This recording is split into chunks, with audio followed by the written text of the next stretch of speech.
আজকের গল্প আপনজন, একটি হৃদয় ছুঁয়ে যাওয়া গল্প। আমার বিয়েতে মেয়ের বাড়িতে বরযাত্রী নিয়ে গেলাম 222 জন।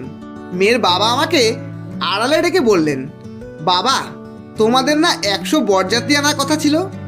আমি বললাম, বাবা আমি পরিবারের ছোট ছেলে, আত্মীয় স্বজন, চেনা পরিচিত বন্ধু বান্ধব সকলেরই শখ আমার বিয়েতে আসবে, কি করে না বলি বলুন তো।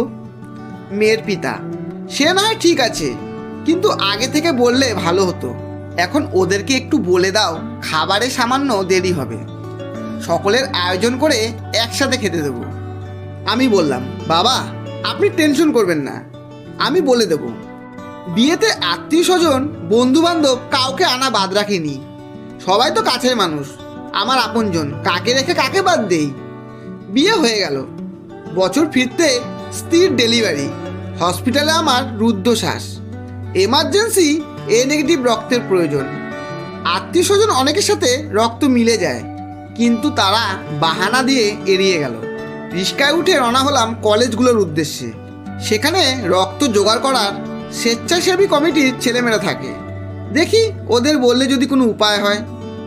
আমার ছটপটানি দেখে তখন রিস্কাওয়ালা দাদা বলল, ভাই এত ঘাবড়াচ্ছেন কেন, কার কি হয়েছে? আমি বললাম, স্ত্রীর ডেলিভারি, এমার্জেন্সি রক্ত লাগবে, জোগাড় হয়নি। রিস্কাওয়ালা, কি রক্ত লাগবে? আমি, এ নেগেটিভ।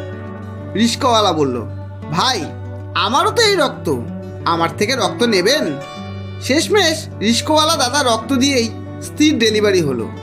মাথায় হাত রেখে দীর্ঘশ্বাস ফেলে ভাবলাম, বিয়েতে গোষ্ঠীবদ্ধ হয়ে কাদের নিয়ে গিয়ে খাওয়ালাম, কাদের আপন ভাবতাম।